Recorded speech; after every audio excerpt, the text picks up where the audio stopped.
Good afternoon and welcome to one more webinar from Progress India. This is a series of webinars that we do normally every month, almost 3 Thursdays, second, third, fourth Thursday of any month, and then we try to bring you the best, the greatest, the latest of technology from Progress as well as from generic technology from the industry. So today we're going to be talking about one of my interesting topics. That's you have a .NET application and there's a lot of NoSQL databases that are coming out, famous being Mongo, Cassandra, so those kind of things. So if you ever are in a situation where you're like, yeah, I want to build a .NET app, but I want to connect to these NoSQL databases, well, that's the whole idea of today's webinar. I have with me today, my colleague from the engineering team. His name is Avadut.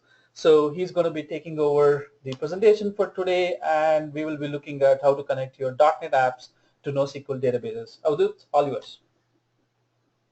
Hey, thanks, Lohit. Good afternoon, everyone. Let's start with our webinar. The topic is connecting your .NET applications to NoSQL databases.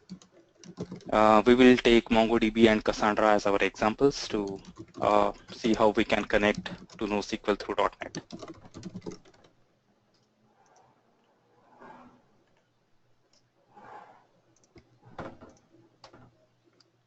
So to introduce myself, I'm Avadut Kulkarni. I work as product owner for all the SQL-based connectivity solutions like ODBC, JDBC, AD.NET for Progress Data Direct. And you can reach me on the email mentioned there, avadut.kulkarni@progress.com. So to start with, let's look and brief what we're gonna cover in this webinar. First, we will look into what is NoSQL, then understand how NoSQL schema design works. I will just take one example. There are actually multiple models that NoSQL can use to implement data. So we will check one model to understand what is different in NoSQL compared to our RDBMS. Then benefits of NoSQL. We will touch upon few implementation of NoSQL and understand more about how the data stored in NoSQL databases versus RDBMS. And then we actually jump into the connectivity part of NoSQL data, and we will address 3 different approaches. Client APIs, which is like SDK libraries provided by NoSQL vendors themselves. Few of them also support REST and SOAP APIs, so we will touch upon it briefly. And then we will discuss SQL-based connectivity to NoSQL, though it feels weird to hear that SQL-based connectivity to NoSQL. But yeah, that is one of the options available, and we will discuss that as well. So understanding the schema design. To understand, we need to understand what is NoSQL. We'll look at why it came into the picture. So relational database design, we're focusing on the data storage. How to store a data optimally so that retrieval becomes easier. That was the focus of RDBMS databases. But now NoSQL more focuses on how that data is going to get used. So now the focus is changed from the storage to the usability, and that's the major difference between NoSQL and relational. So if you look at this picture, it explains a bit more. So we have a NoSQL document which has an order ID 1001. That order is generated by customer Anne. There are 3 line items for her purchase or order, and then the payment details. We have a credit card information there. So NoSQL stores all this information as a single document or single record. So it's very user-friendly. The data can be used directly, or if you see the object persistence, this is how your object will be persisted directly. If you try to map that to RDBMS storage, your ID column will go to orders table where you have order ID and details of other details about the order. Then customer Anne will go to customers table and more details about that customer. Then line items goes to order lines table, and payment detail goes to the credit card table. And then if we want to have a complete detail of this particular purchase, we need to fire a query which joins all these tables and give us all the records for that particular order entry.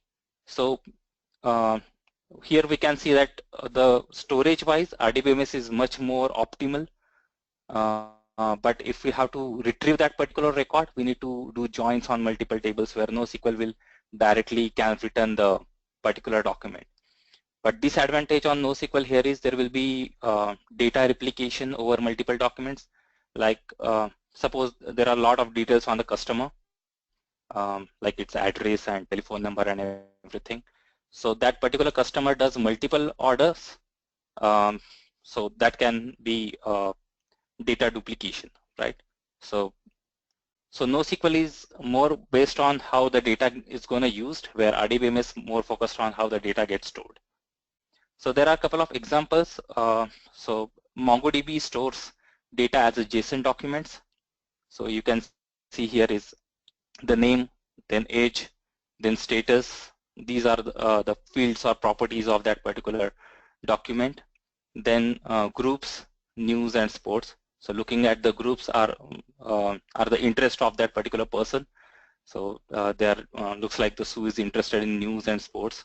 So Sue must be a male, looks like by its interest. And if you look at the Cassandra, it uses key value store, where there is a particular key, that's album, and there are multiple tags which can be attached to that particular entry. So here is Trace Hombers album, which got released in 1973 with genre as blues. So this is how NoSQL stores their data, and more focused on how that data is going to used. So to understand that data design in more detail, we will look at a comparison. So here is my relational design. I have a users table and then purchase table where that user has made some stock purchases on progress symbol, and there are their purchase entries. So if I have to map the same relational design into say MongoDB JSON document, how that's going to look. So that will be looked like this. So I have a user with first name Brody, last name Mesmer. So our users table got covered there. Then we have purchase entry, which is your child table. Then symbol, date of purchase, price, quantity, and all that. There would be multiple purchase entries there. So that's how that relational design gets mapped to a NoSQL document. So based on what we learned so far on NoSQL, there is a humor, like 3 database admin walked into a NoSQL bot, but after a while they had to walk out because they couldn't find a table there. So that actually explains the difference between NoSQL and RDBMS storage. So what are the benefits of NoSQL? As we understood that all the data in the NoSQL is stored in usability level in the single document, that itself provides it a lot of advantage on the performance. Like there is no dependency between different tables and all that, so the data can be easily partitioned across multiple nodes.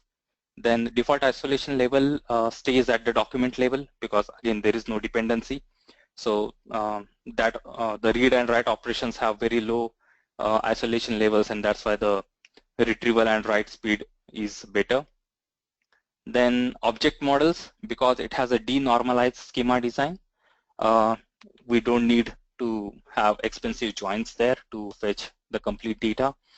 And typical index support, that they have index support on even the fields within the embedded documents and arrays. So that contributes to the high performance.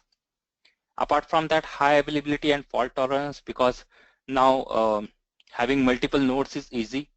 So automatic failure and data redundancy through replica sets and nodes becomes a lot better with NoSQL.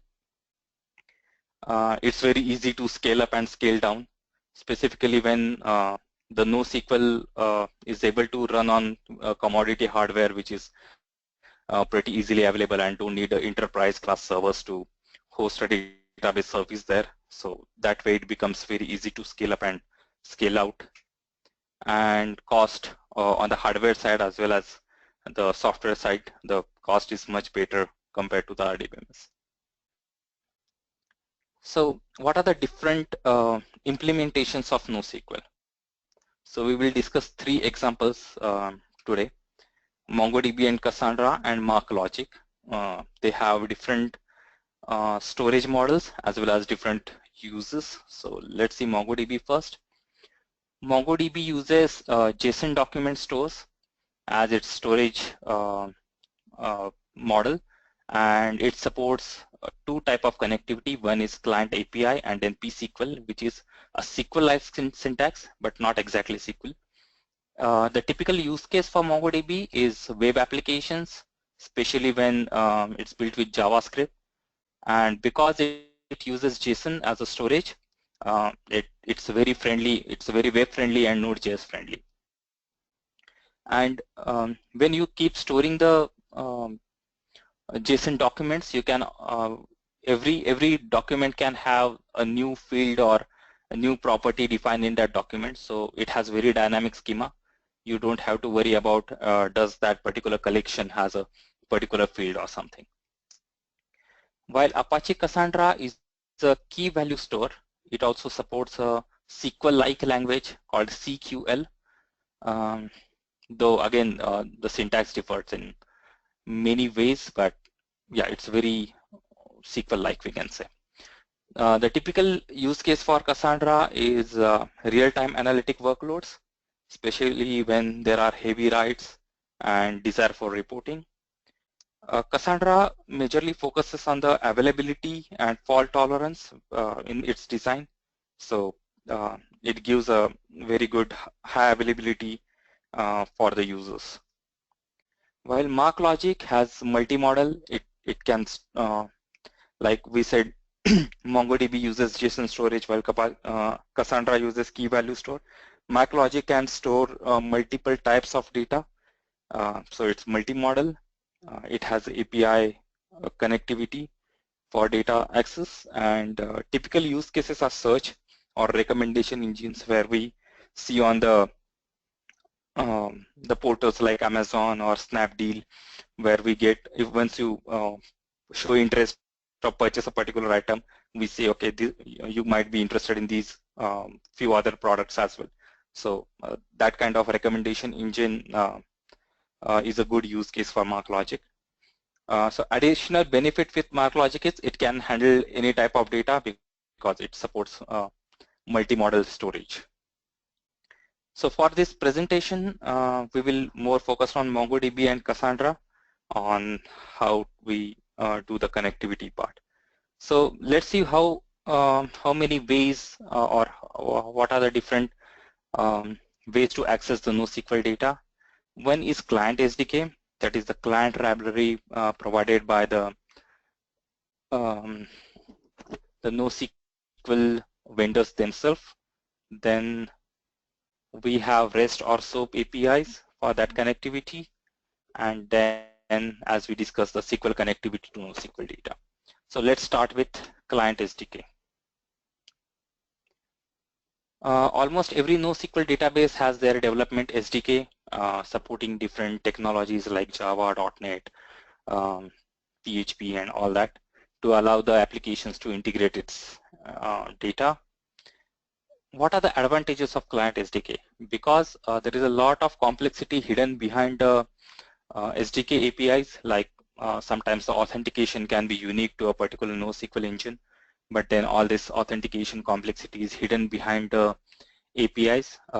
It gives the easiest and quickest way to develop an application, because you get a lot of APIs ready-made and you don't have to work out your way through them, through the low-level APIs or access.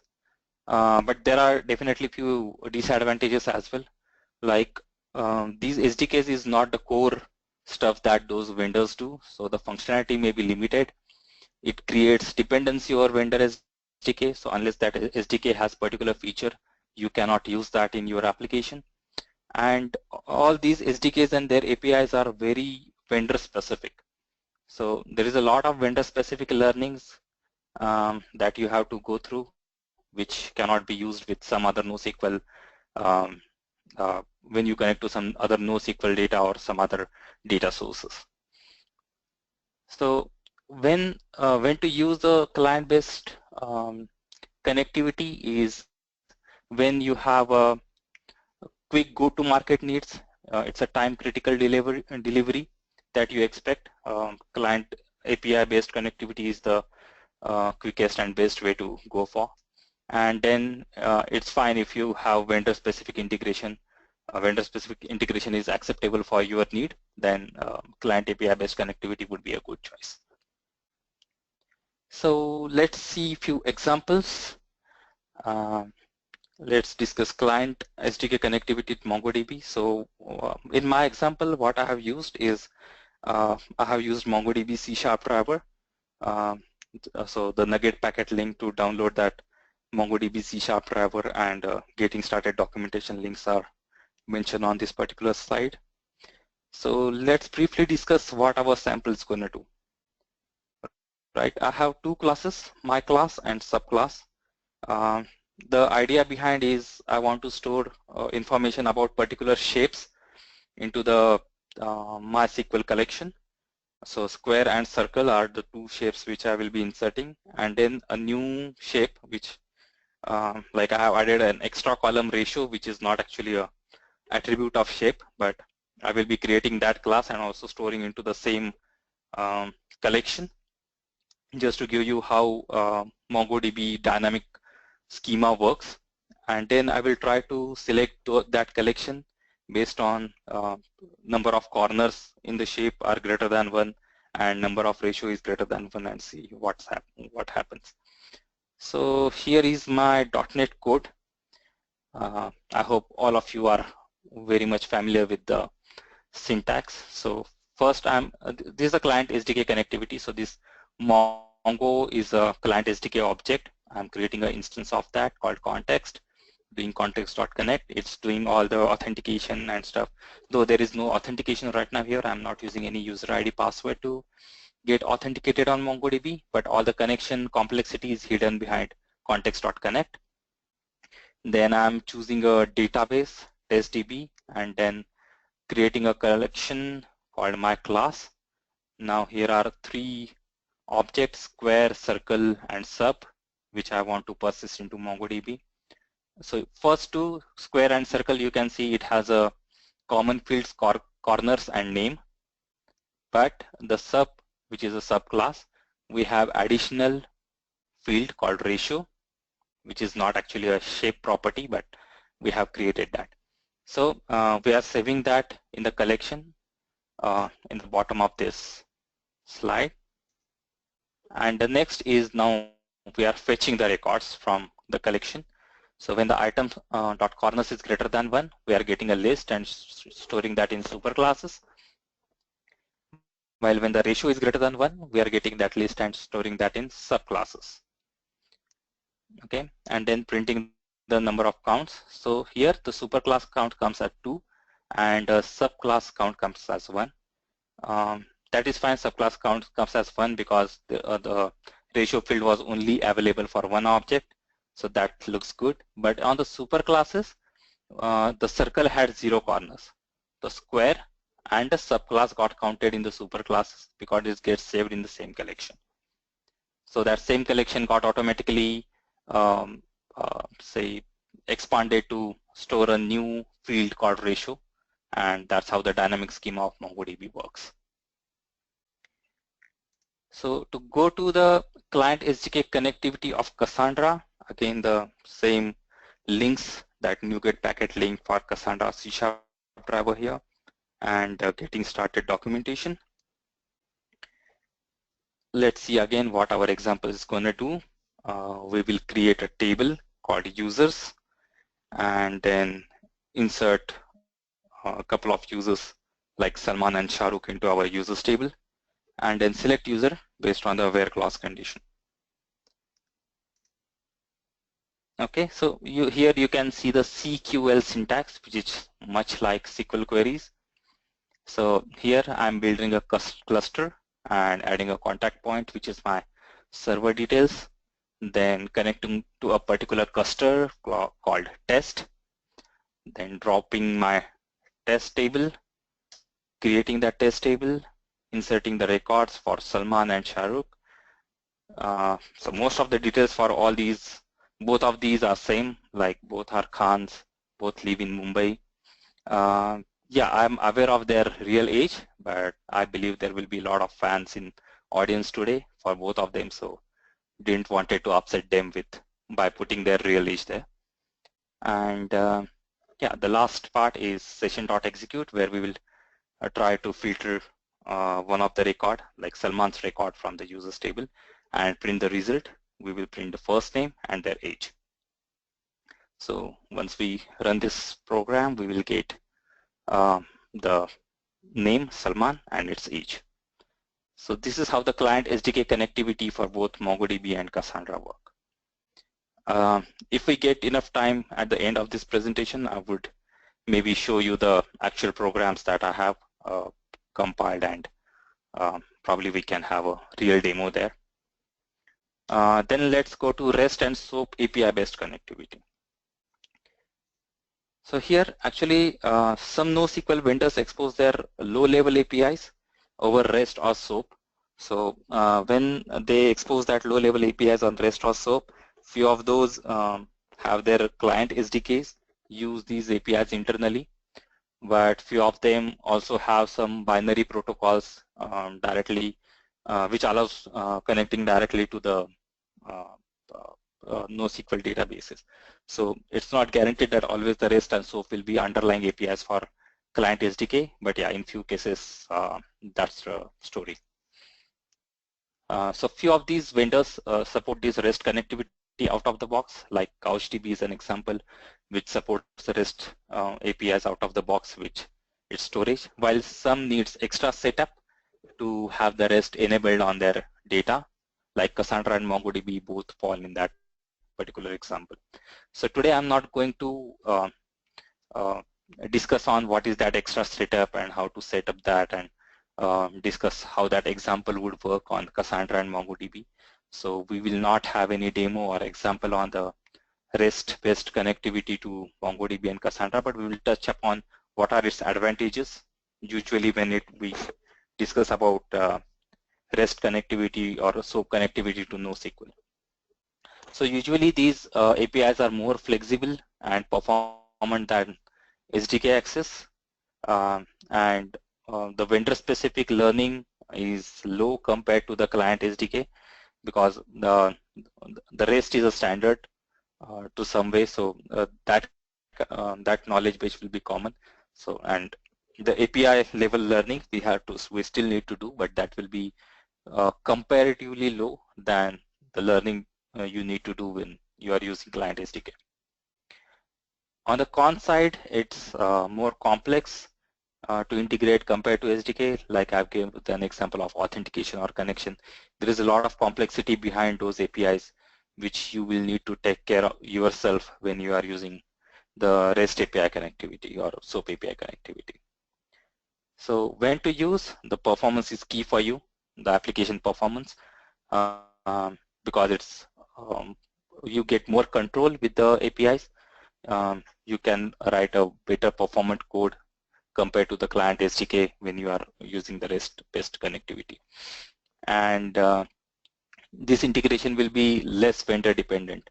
Still the REST APIs will be vendor dependent, but it will be less vendor dependent compared to the client SDK. So here are some resources for REST API connectivity to MongoDB. On MongoDB, there are multiple REST interfaces supported. So the first documentation link discusses what all HTTP interfaces are available for MongoDB.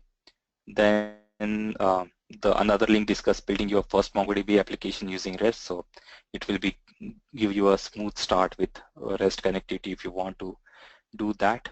And again, how to do the CRUD operations on MongoDB using REST APIs. So these documentation links and resources will give you enough to start with the REST connectivity with MongoDB. Similarly, for Cassandra also, we have some resources collected. So there is Apache Meos REST API, which is available for connecting to Cassandra data. So the reference guide for that is the first link. Then writing your first client to Cassandra it also covers the REST connectivity part of it. And then RESTful APIs using Spring Boot and Cassandra. So these three links will give you some background to implement your REST connectivity to Cassandra. Now we will talk about SQL-based connectivity in a little more details.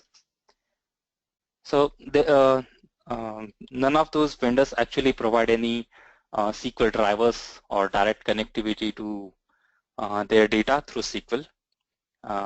So there are a few third-party vendors like Progress Data Direct who provides those SQL drivers or SQL standard-based connectivity to NoSQL data sources. What are the advantages of SQL-based connectivity is there is no new learning. We all know SQL, we all know the standard-based connectivity APIs like ODBC, JDBC, AD.NET. So we don't have to learn anything new on the implementation perspective. Those are easy to integrate with BI analytic tools which expect the SQL standard integration like Pentaho for JDBC or Tableau for ODBC or Business Intelligent Development Suite for AD.NET or Crystal Report. So there could be multiple BI analytics tools which expect a SQL standard driver integration. And if you want to fetch your NoSQL data into those tools and work with that, the SQL-based connectivity is the right solution. On the con side, it's not a natural fit for data mapping. Obviously, SQL data will be more relational in point of view, and it will work with that data considering it's a relational data where you have tables and columns and rows with static schema, while the NoSQL doesn't store their data in that way, so it won't be a natural fit. And some operations could become very slow because of the limitations on underlying APIs and protocols. Like sometimes some aggregates are not supported through APIs and protocols. But if you do those aggregates in your SQL-based driver in your query, then the driver needs to fetch the complete data, then do those aggregates over that data and provide you those results. So those operations could be very slow because the complete data is fetched and then the driver needs to work on that data again to do the specific operations to give you results. When to use, as I said, the third-party BI analytic tool which expect the SQL interfaces is one use case. Apart from that, designing the application which are vendor agnostic is a good use case because now we have a SQL standard which we are using to connect to any NoSQL vendor or any SAS vendor or any like RDBMS or NoSQL or SAS, any kind of data. So that implementation becomes a lot vendor agnostic compared to both of the approaches that we discussed earlier. Even sometimes few users have a requirement to integrate or data sync between RDBMS and NoSQL. So that way the SQL connectivity becomes a boon because now you have automatically the data normalization taken care for you, and then you can store that data into RDBMS or get the RDBMS data and put into the right format into NoSQL data sources. These SQL-based connectivity solutions also provides you an out-of-the-box connectivity. Like you just need to use the SQL driver and you are ready to connect to the NoSQL backends. So few of our customers also value this particular feature, that out-of-the-box connectivity that we offer with our SQL-based connectivity to NoSQL. So what are the challenges when we are talking about SQL connectivity to NoSQL databases? First, like Cassandra and MongoDB, they both support SQL-like languages, but those are not standard query languages, so that's one challenge. They also lack common RDBMS functionalities, like they don't support joins, the aggregates and filters support is very limited, the sorting they support is not ANSI SQL compliant. So not all these challenges are applicable to both Cassandra and MongoDB. Rather, all of them seems to be applicable for MongoDB, but few of them are not a big challenge for Cassandra. So the red marking you can see on the left-hand side, it's where that particular challenge is applicable. So we were talking about the sorting is not ANSYS SQL compliant. Then ACID transactions are not supported. The authentication implementation can be very unique to particular vendor. Then obviously the schema is non-relational, so the types are very complex and high use of complex type is there. So that's one of the problems. The schema is self-describing. As there is no static schema, you need to select the data to discover what all columns are there in particular collection or table. So that's one of the challenge. There is no primary key or foreign key on the database or data store level. Those need to be maintained by app. So that's one challenge. And frequent releases is another challenge when it comes to these new NoSQL connectivities. Like in case of Cassandra, it releases almost every month, where their odd releases are more focused on their maintenance and bug fixes, where even releases are for the new functionality. So if they are releasing their changes so frequently, keeping up with those changes and modifying the connectivity solution becomes a very challenging work. To discuss the examples now, we have SQL connectivity to MongoDB to discuss first.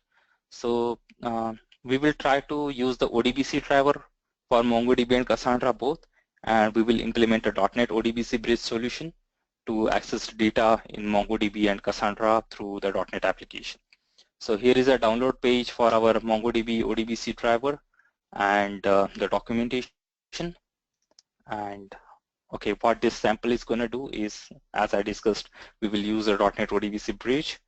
The application clears all the rows in my class collection or table that we created last time during our client SDK sample. Then we will insert again the square, circle, and subclass into that collection and count all objects which has corners greater than 1 and count all objects which has ratio greater than 1 and see if our result matches with the client SDK sample.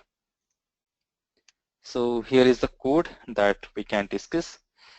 So now you will see the code is much more familiar for you. We have connection object, and there is a connection string inside that where I'm using this data direct A2 MongoDB driver, host, port, database, and we want a write access, so read only is false, 0. And then I'm opening that connection, created a command object. First query, as we discussed, it's a delete and executing. Then 3 inserts for square with corners 4, circle with 0 corners, and then the subclass which has 6 corners and 3.43 as a ratio. So we have inserted 3 records in our my class collection, and then selecting count star for my class where the corners are greater than 1, and similar query where ratio is greater than 1, and we get the same results. So this is the way we can have a SQL query running on MongoDB data and giving you the results back. So let's discuss the example for Cassandra here. Again, the download link for our Apache Cassandra ODBC driver. Currently, we don't have a GA driver available for Apache Cassandra. The current solution that is available is in preview mode. So you can try. And the documentation for the Apache Cassandra connectivity through our driver. So again, we will use .NET ODBC bridge to the ODBC driver. The use case will be similar. We will delete all the rows in the users table, then inserting both these Salman and Shahrukh into the database, and then using a where clause to select that particular one user from the Cassandra. So again, familiar code, we have a connection. We have different connection options, a connection string there. Driver is data direct preview for Apache Cassandra, host, port, key space name, then schema definition. So this schema definition is actually a file which defines how to map the NoSQL data to a relational storage. We will discuss that a bit later on, but when we are doing a first connection to backend database, we actually automatically define that particular schema mapping from NoSQL to the more RDBMS-like schema mapping so that our driver can work with it better. So that information is stored in the schema definition config file. On every fresh connection, if the file is not there, it will get automatically created, and that mapping will be defined in that config file. If you change the vital connection string options like host and something, then you have to recreate that config file. So that's how the schema mapping works for NoSQL connectivity. So now we have opened the connection and then command, sorry, then deleting all the rows from the users table, inserted our first record of Salman, then Shahrukh, then our where condition where first name is Salman, and again we have created the reader which we are familiar with, reader.read, and then printing the both these columns, first name and age, for the record that we selected, and we get Salman and 25, which matches with our client SDK example as well. So this is how the SQL connectivity part works. So important part here is now you have very complex data on the NoSQL side that needs to get mapped to a more RDBMS-like structure so that the SQL queries can work on that. So how that mapping works and how our driver takes care of that. So we use a normalization approach there, where the top level entity or object becomes our parent table. So the symbol PRGS becomes our parent table, and then the purchases becomes a child table which will have a foreign key relationship. So if you see the relational mapping or normalization of this particular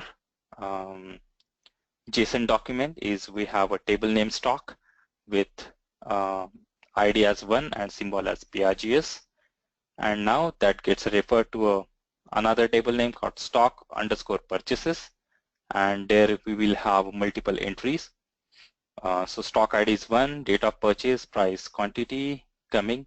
Now if you look at this document, the second record of the purchases has extra information called sell date and sell price, which is not applicable for our first record of the purchases. So those columns also get added into the normalization part, and only the second entry will have valid values for that, while the first entries will have null data because there is no information available. So that normalization gets that normalization converts those NoSQL documents or information into more like relational relationship between tables and columns. So what are the benefits of these normalizations of NoSQL database is like we can reuse our existing skills like the SQLs and joins and etc. We are familiar with. We can still reuse those existing skills with while connecting to the NoSQL. Then the complex types, which could be huge and having multiple nesting inside. So those complex types gets converted into the concept which are more familiar with us of that by normalizing them into the parent table and child table and foreign key relationship concepts. In case of Cassandra, like we have key and then values, and then value array can grow as much as want. So the arrays, list, maps, sets can grow to any extent, but still your schema definition remain constant, static. So that's one good thing about the SQL connectivity. Again, the table definition becomes simplified and narrower compared to the huge JSON documents. So that's another plus point. The joins accurate. Here the question comes like, if we have now mapping them to relational storage, we will have joins which are complex and usually they have performance penalty. But our solution is intelligent enough to identify the parent-child join across parent and child and map them to query on the single object so that there won't be any performance penalty over those joins. And data in array can be sorted and aggregated over SQL. So you can have your SQL query which allow you to sort and aggregate data in the arrays stored in the NoSQL directly instead of fetching them first and then doing operation on that. Another advantage here is like if you have an existing application which is working with your RDBMS or something, and now you have to integrate that with NoSQL data as well. All of your UI is modeled to represent an RDBMS conceptual data. All those applications are currently developed in that particular perspective in mind. So you don't have to reinvent a way to how you can project a particular complex type, and there could be multiple complex type in the same data storage. So you don't have to devise a new way for each complex type to be represented differently on your application, but you can use your existing user interfaces to represent the NoSQL data.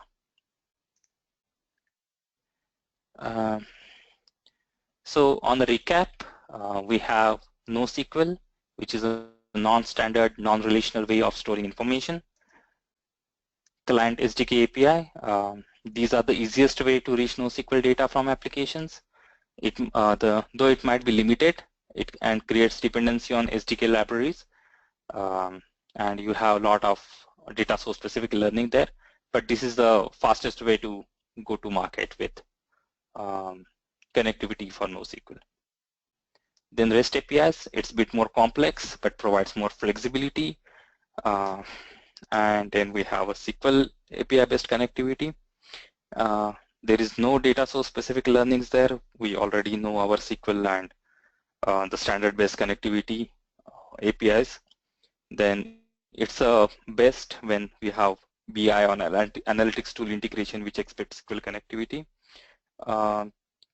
It's not a natural way to connect to NoSQL because we need to normalize the NoSQL data to use the SQL queries on it. But some SQL connectivity solutions like ours takes care of that transparent to the application. So that works pretty well.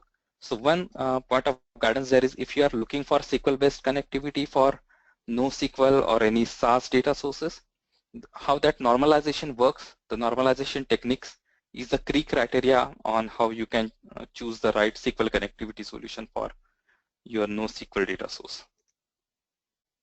So I think we still have a few minutes, so let's see if we can have some SQL connectivity demo.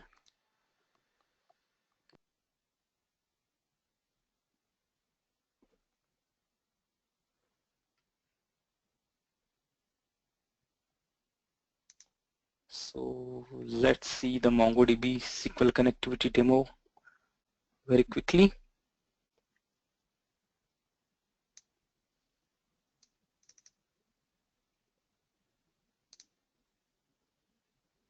Okay, so this is my program, which is console application for Mongo with SQL example.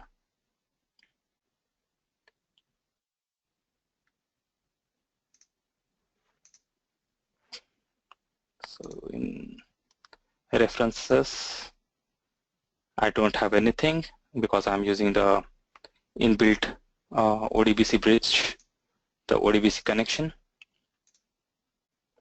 So I have created ODBC connection with the connection string that I have defined here, host, port, database name, and read-only false because I need to do some DML operations there. And the code I have already explained, so I won't be going through that again. And I'm just running this right now.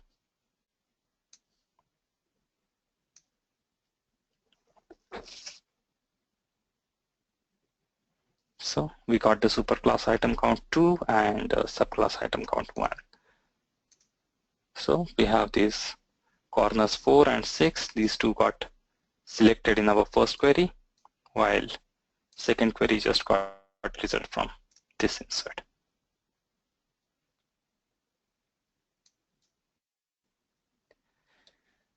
So that's it on the presentation side from me, and I'm opening it for a question. Okay, thanks, Avadut. What I will do is I'll stop the recording now so that we can take the questions post the recording. So thank you very much for all of you who have attended this webinar. I hope today's webinar was like a learning for you, all of you. We hope you will be joining us for our future webinars too. So stay tuned for our next webinars.